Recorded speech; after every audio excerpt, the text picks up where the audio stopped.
আসসালামু আলাইকুম। আমি ফয়সাল হামিদ, বাংলাদেশ জাতীয় ফুটবল দলের সাবেক অধিনায়ক। আপনারা জানেন যে আমার মেয়ে আমাদের ছেড়ে চলে গেছেন, কারিনা কায়সার। গতকাল সে ভারত থেকে ফিরে আসে।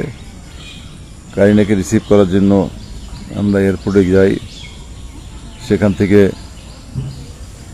প্রথম যে জানাজা অনুষ্ঠিত হয়, আমরা যেখানে থাকতাম, যেখানে কারিনা জন্ম হয়েছে, ডিউএইচএস বনানী মাঠে প্রথম জানাজা হয়। দ্বিতীয় জানাজা বনানী দরবার শরীফ মসজিদে। তৃতীয় জানাজা শহীদ মিনারে। এবং সর্বশেষ জানাজা হয় এই যে এখানে দেখতে পাচ্ছেন, এই জায়গাটায়, এই যে মাঠটার মধ্যে সর্বশেষ জানাজা হয় এখানে। তারপরে তাকে দাফন করা হয়। চিরনিদ্রায় শুয়ে আছে কারিনা, সুন্দরভাবে, অনেক মনোরম একটা পরিবেশে। এই যে লিচু গাছ দেখতে পাচ্ছেন, এই লিচু গাছের নিচে তার স্থায়ী ঠিকানা হয়ে যায়। এটা একটা রহস্য আছে, সেটা হচ্ছে যে কারিনা কয়েক মাস আগে এখানে এসেছিল। কয়েক মাস আসার পর এই যে পাশে যে বাসাটা দেখছেন, হ্যাঁ, এখানে যে বাসাটা, এখানে একজন মহিলা থাকে, নীলু আপা। এটা হলো মূল ভবন। হ্যাঁ, এটা হলো লোপার যে জায়গাটা ওয়ারিশ সূত্রে পাইছে। এই যে জায়গাটা, এই যে দেখতেছেন, এই যে বাগান মতো, চতুর্দিকে বাগান। এই জায়গাটা কারিনা খুব পছন্দ করেছিল, কারিনা ঠিক এই জায়গাটা বসা ছিল, প্রায় এসে এখানে বসতো। এই যে যেখানে আমি চেয়ার দিচ্ছি, এখানে বসতো। তো এই বাসায় যে নীলু আপা থাকে, নীলু আপা বলতো যে কারিনা, তোমার আব্বু আম্মু তো আসে, তোমার ভাইরা আসে, তুমি আসো না কেন? তো কারিনা বলছে যে আমি তো একটু ব্যস্ত থাকি, আন্টি আমি আসবো, এই জায়গাটা আমার অনেক ভালো লাগছে আন্টি। তখন বললো যে সত্যি তোমার এই জায়গা ভালো লাগছে? আমার তো কয় যে না, এই জায়গা যে এত সুন্দর আমি আজকে বুঝতে পারছি। এখন আমি এখান থেকে রেগুলার আসবো, এত আসবো যে আপনি বিরক্ত হয়ে যাবেন। হ্যাঁ, এই কথাটা কারিনা বলছে। এবং আমরা গত বছর এই যে এই জায়গাটায় একটা গান এবং নাচের, সে অনেক দুষ্টুমি করতো, সেই ভিডিওটা বানাইছি। তো এই কথাটা গিয়া সে তার আম্মুকে বলছে যে আম্মুকে নীলু আপা তার মানে আমার ওয়াইফকে বলছে যে কারিনার এই জায়গাটা অনেক ভালো লাগছে।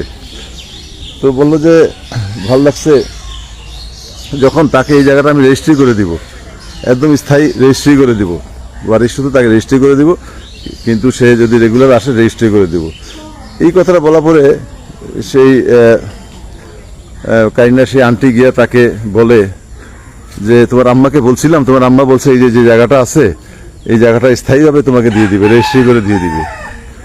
কিন্তু ভাগ্য যে রেজিস্ট্রি করা লাগে নাই, কারিনা স্থায়ী ঠিকানা যে এটা হয়ে যাবে, এটা আমরা কেউ কল্পনা করতে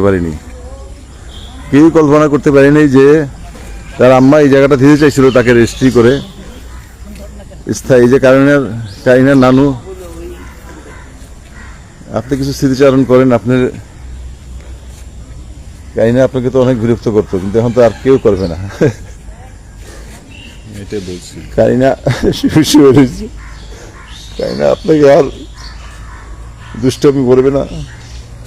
আপনার সাথে অনেক দুষ্টামি করতো কারিনা। বলতো যে নানু তুমি ভাইরাল হয়ে গেছো, হ্যাঁ, তোমার পরিমণি তোমাকে ফোন করছে, অমুক অ্যাক্টার্স তোমাকে বড় বড় ইয়েরা ফোন করে, তুমি ভাইরাল হয়ে গেছো। কিন্তু এখন দেখতেছি কারিনা তো নিজেই ভাইরাল ছিল। হ্যাঁ, আসলে ওই ছিল ভাইরাল। হ্যাঁ, ওই যে এরকম ভাইরাল ছিল, আমরা তো কেউ বুঝতে পারিনি। আমরা নিজেরও কল্পনা করি নেই যে কারিনাকে এত মানুষ ভালোবাসে। কারিনা ওই যে অসুস্থ content হওয়ার পর থেকে বুঝতে পারলাম যে ডে ওয়ান থেকে তাকে যেভাবে তার ফ্যান ফলোয়ার্সরা যেভাবে তার জন্য দোয়া চাইছে, যেভাবে তাদের টাইমলাইনের মধ্যে তাদের কারিনার ছবি দিয়ে এবং আমার ছবি দিয়ে যে কায়সার আহমেদের মেয়ে কারিনা কায়সার সে অসুস্থ, হ্যাঁ এবারে ভর্তি, এই যে দোয়া চাইছে, মানে আমি নিজেও কল্পনা করিনি। আমি 80-90 দশকে খেলোয়াড় ছিলাম, সেই সময় খুব পপুলার ছিল, সেই সময় তার সোশ্যাল মিডিয়া এগুলি ছিল না।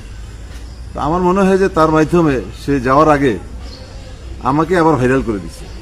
এখন আমি রাস্তাঘাটে হাঁটলেই আমাকে এই যে কদিন সে অসুস্থ ছিল প্রত্যেকটা জায়গায় মানুষ আমাকে ধরে জিজ্ঞেস করতো কাইনার অবস্থা কি, কাইনার রিকভারি কতটুকু করছে। আমি কোথাও মানে সবচেয়ে আশ্চর্য যে দোকান পাট যে কোনো জায়গায় যেতাম, অফিস আদালত, সবাই একদমকে হ্যাঁ কাইনার অবস্থা কি, কাইনার অবস্থা কি। আজকে কাইনা হঠাৎ করে মাত্র 10 দিনের মাথায় চিকিৎসার সে আমাদের ছেড়ে চলে গেছে। অনেক কষ্ট করে তাকে পাঠানো হয়েছিল ভারতে, কিন্তু সেখানে মাত্র 4 দিনের মাথায় আমি বুঝতে পারলাম না এরকম ডেটোরেট করলো যে সত্যি এইখান থেকেই ওর শ্বাস প্রায় শুধু যখন নিয়ে গেছে তখনই তোর শ্বাস নাই। না এখান থেকে যখন নিয়ে যায় তখন সে অলরেডি 50% প্লাস ফিট না হইলে একটা পেশেন্টকে কোনো সময় এয়ার অ্যাম্বুলেন্সে নেয় না। নিচে কিছু এয়ার অ্যাম্বুলেন্সে থাকে, নেয় বলে না, না যে এয়ার অ্যাম্বুলেন্সে দিবে না। আর এই কারণ যে- এয়ার অ্যাম্বুলেন্সের ডাক্তার যখন গিয়ে দেখছে তার বিপি ঠিক আছিল, মানে প্রথমে এসে দেখছে বিপি ঠিক নাই, তার কিছু কিছু সমস্যা আছে, সেগুলি কিন্তু সে নিজের ট্রিটমেন্টে সে ভালো করছে, যে কারণে ফ্লাইট ডিলে হয়েছে। তার যাওয়ার কথা ছিল 5টার সময়, সে ফ্লাইট এয়ার অ্যাম্বুলেন্স গেছে হলো রাত্রে 11টায়। তো ওই এয়ারপোর্টেই ছিল। হ্যাঁ না, ওই ডাক্তার আইসিইউতে তাকে ঠিক করছে, তার বিপি লো ছিল, বিপি বাড়াইছে, তারপর লো, তার কিডনি ঠিক আছে, তার হার্টবিট ঠিক করছে, তার সমস্ত কিছু বডি যখন ফিট হয়েছে, কারণ একটা ফ্লাইটে ওঠার আগে এটা তুমি কইতেছো ওই হাসপাতাল হাই হাসপাতাল এবারকে হাসপাতালে তার এগুলি কম ছিল, এগুলি ইন্ডিয়ান ডাক্তার আইসা সে এগুলি তাকে ঠিক করছে। তাকে 50% প্লাস যদি ফিটনেস না থাকে বডির, সে তার এয়ারক্রাফটে নিবে না। কারণ একটা রোগী যদি এয়ারক্রাফটে যদি কোনো অ্যাক্সিডেন্ট হয়, কোনো রোগী মারা যায়, সে কোটি কোটি ডলার তার জরিমানা দিতে হবে, এটা তারা জানে, জরিমানা দিতে হবে। এই জন্য সে একটা ডাক্তার সে কাইনাকে ফিট করে এই অবস্থায় সে নিয়ে গেছে। কিন্তু আফসোস যে একটা ওয়ার্ল্ডের টপ একটা হসপিটালে নেওয়ার পরেও সে মাত্র 4 দিনের মাথায় সে যে চলে যাবে আমাদের ছেড়ে বুঝতে পারিনি। কাইনা চলে যাওয়ার পর এই যে এত শত শত মিডিয়ারা যেভাবে আমাদের সংবাদ প্রচার করেছেন, আমি তাদেরকে ধন্যবাদ জানাচ্ছি, তাদের প্রতি আমি কৃতজ্ঞ যে কারিনাকে বেশিরভাগ সাংবাদিকই বলতো যে আমরা কারিনাকে চিনতাম পার্সোনালি, সে খুব হাসি খুশি মেয়ে ছিল, খুব ভালো ছিল। কারিনার কন্টেন্ট ক্রিয়েটর হিসাবে ও খুব মানে এবং- পপুলার হয়েছে। না, কন্টেন্ট ক্রিয়েটর তো অনেকে আছে, পপুলার হয়েছে আমি মানলাম, না, কিন্তু ও- শুধু অল্প সময়। ওই তো- আমার মনে হয় শুধু বেশি দিন না, কন্টেন্ট ক্রিয়েটর মনে হয় খুব বেশি হলে 5 বছর হবে বা 7 বছর এরকম। ওই এই ওই 5 বছরে এই 5-7 বছরের মধ্যে এত দ্রুত তার যে এরকম ফ্যান ফলোয়ার্স যে হয়ে যাবে, এটা আমরা বুঝি নাই। সে অসুস্থ হওয়ার পর থেকে বুঝছি যে বাপরে বাপ, কারিনা এত পপুলার। তবে একটা গোষ্ঠী তার সম্পর্কে উল্টা সিধা লেখে, এখন নেগেটিভ পজিটিভ সব জায়গায় আছে, লেখে যে সে জুলাই যোদ্ধা ছিল বা সে কি গণভবন করেছে। আসলে আমরা কোনো গণভবনে আমরা তো মানে সে তো কোনো পলিটিক্স করতো না, তার মাও কোনো পলিটিক্স করে না। আমরা তুমি গণভবন থেকে হ্যাঁ, বলে আমরা laptop গণভবনে যাওয়ার তো নিছো। প্রশ্নই ওঠে না। ওখানে লক্ষ লক্ষ মানুষ যেখানে, ওখানে আমরা গাড়ি নিয়ে কোথা থেকে যাবো, কোনো গাড়ি চলার কোনো অবকাশই ছিল না। ছিল বলে তুমি নাকি লক্ষ লক্ষ laptop মানুষ। নিছো। কি বলছে? ল্যাপটপ। ল্যাপটপের কি আমরা অভাব পড়ছি? ল্যাপটপ নিছি হ্যাঁ, laptop না ওইখান না, থেকে- ওইখানে যখন বাসার থেকে যখন বেরোলাম কাকুলি মোড়ে, তখন আমাকে বিকালবেলা বললো যে কাসা ভাই আপনি ঘুমাই রয়েছেন। কাকুলি মোড়ের থেকে একজন আমাকে ফোন করলো, সম্ভবত শফিক ভাই বা যে কেউ ফোন করছে ডিউটিসের, যে আইসা দেখেন অবস্থা কি। তখন কাকুলি মোড়ে গিয়ে দেখি যে হাজার হাজার মানুষ, ওখানে তো গাড়ি তো দূরের কথা, সব ব্যাটারি রিক্সা দিয়ে তারা ঘুরতেছে। ম্যাক্সিমাম ব্যাটারি রিক্সা চলছে, বা তাও চলতে পারে না, কারণ লক্ষ লক্ষ মানুষ, একদম লক্ষ লক্ষ মানুষ দেখতেছি যে কেউ কান্দে চেয়ার, কেউ ভাঙ্গা টেবিল, আবার অনেকে কিছুই পায় নাই, দেখা গেছে শাকসবজি মূলা নিয়ে রওনা হয়েছে, কেউ মাছ, কেউ ফ্রিজের থেকে একটা পোটলা, একটা মাংসের পোটলা, আর তুমি মানে রওনা হইছো ল্যাপটপ না ল্যাপটপ তো একটা লোক ল্যাপটপ নিয়ে যাইতেছিলেন, ভাই এটা কি চালু, আসলে কি ওখান থেকে আনছেন? তো যে বসা ছিল, যে বসা ছিল উনি ল্যাপটপটা চেক করছে, এটা তো আমি জানি না তো কিছু। তো এই যে জিনিসগুলি একটা গোষ্ঠী ফট করে ভাইরাল করে আমরা গণভবনে গেছিলাম, কেউ যদি দেখাইতে পারে সেখানে ভিডিও বা কিছু, আমি চ্যালেঞ্জ দিলাম। এই ভিডিওটা হইলো কাকুলি মোড়ে, আপনি আশেপাশে সিনগুলি দেখবেন, এটা হলো আশেপাশে বিল্ডিং দেখবেন, আশেপাশে যে ওই ফ্লাইওভার ফুটওভার ব্রিজ আছে, এগুলি দেখলেই বুঝতে পারবেন যে এটা কাকুলি। আমরা এখান থেকে নড়তে পারিনি, এইসব এর থেকে দূরে থাকে। কিন্তু যেমন কারিনা আমার এক কলি, জি খুব কারিনার খবর রাখতো এবং আমাকে তার কাছ থেকে আমি জানছি যে কারিনা যে নাই সেই খবরও সবার আগে সে আমারে দিছে। আচ্ছা। তো আমরা তো মানে এইসব ইয়ের থেকে অনেক দূরে। না, একটা জিনিস কি, কারিনা তো কোনো সময় কোনো পলিটিক্যাল কোনো স্টেটমেন্ট বা কোনো কিছু তার পেজে দেয় না। সে কিছু কিছু ফানি ভিডিও করতো, কিছু রেস্টুরেন্টের ভিডিও করতো। সে ভোজন বিলাসী ছিল ঠিকই, সে রেস্টুরেন্টে বিভিন্ন খাওয়াটা, কোন রেস্টুরেন্টে ভালো খারাপ এগুলি নিয়ে ভিডিও করতো। তো এই যে ইয়ে করার পর সে যে এত ভাইরাল হয়ে যাবে, মানে তার যে এত ফ্যান ফলোয়ার্স বেড়ে যাবে সেটা আমরা জানতাম না। তার অসুস্থতার পর থেকে আমরা বুঝলাম যে এইটা। আর আজকে কারিনা আমাদের মাঝে নেই। আমি খেলেছি সে 80-90 দশকে, আমাকে লোক ভুলে গেছিল মনে অনেকেই, যারা পুরনো, যারা একটু সিনিয়র সিটিজেন যারা আছে, 40-এর উপরে যারা বয়স, তারা দেখলে আমার চিনবে, কিন্তু ইয়াং জেনারেশন তো আমাকে চিনতো না। ইয়াং জেনারেশন চিনে কারিনার মাধ্যমে। কোনো জায়গায় গেলে এই যারা স্টুডেন্টরা আছে তারা আসে আমার কাছে, যে স্টুডেন্টরা আসতো যে স্যার একটা ছবি তুলবো, একটা ইয়ে করবো, তারা আমার কাছে আসতো। কিন্তু আমি যে তোমরা তো অনেক ইয়াং, আমি যখন খেলা ছাড়ছি তোমার তো জন্ম হয় নাই, কিভাবে চিনো? কয় না, আপনি কারিনার কাছে আব্বা না, একটু ছবি তুলবো, প্লিজ ছবি তুলবো, আপনার ভিডিও দেখছি, আরো ভিডিও বানান। তারা আরো উৎসাহ করতো, উৎসাহিত করতো। যেমন কালকে যখন জানাজা, প্রথম যখন জানাজা পড়লাম, দ্বিতীয় জানাজা শেষ হইলো, তখন বিশ্ববিদ্যালয় থেকে মনে হয় কয়েক হাজার ফোন খালি, প্লিজ আমরা সব স্টুডেন্টরা আমরা ধারা রয়েছি, প্লিজ একটু আপনি যাবেন, শুনছি যে গজারিয়ে যাওয়ার আগে সেখানে দাফন করে আমাদের একটু হয়ে যান, 10 মিনিট হয়ে যান, আমরা একটু সব ছাত্র স্টুডেন্টরা আমরা এখানে দাঁড়ায় রয়েছি। এই জন্য আমরা ওইখানে শহীদ মিনারে একটা শ্রদ্ধা জানাই, আমরা শহীদ মিনার থেকে আমরা এখানে চলে আসছি। আপনার এই যে জায়গাটা, এই জায়গাটা হলো কারিনাকে স্থায়ীভাবে, মানে যে লোপাক বলছে যে কারিনাকে এই জায়গাটা দিয়ে দিব। হ্যাঁ, তো কারিনাও খুশি হয়ে গেছে, সত্যি আম্মু এই জায়গাটা দিবে, বলছে আম্মু কি এই জায়গাটা আমাকে দিবে। এটা বলার পর যদি আম্মু দেয় তাহলে আমি সবসময় এখানে আসবো, আপনারা বিরক্ত হয়ে যাবেন, আমি রেগুলার এখানে আসবো, আমি আর খুব কম অন্যদিকে যাবো, আমি এখানে আসবো, সবসময় আসবো, আপনারা বিরক্ত হয়ে যাবেন। তার স্থায়ী ঠিকানা, এই যে তার পছন্দের জায়গায় স্থায়ী ঠিকানা, যে স্থায়ীভাবে সে এখানে আসবে, তার নিথুর দেহ আসবে, এটা আমরা বুঝতে পারি।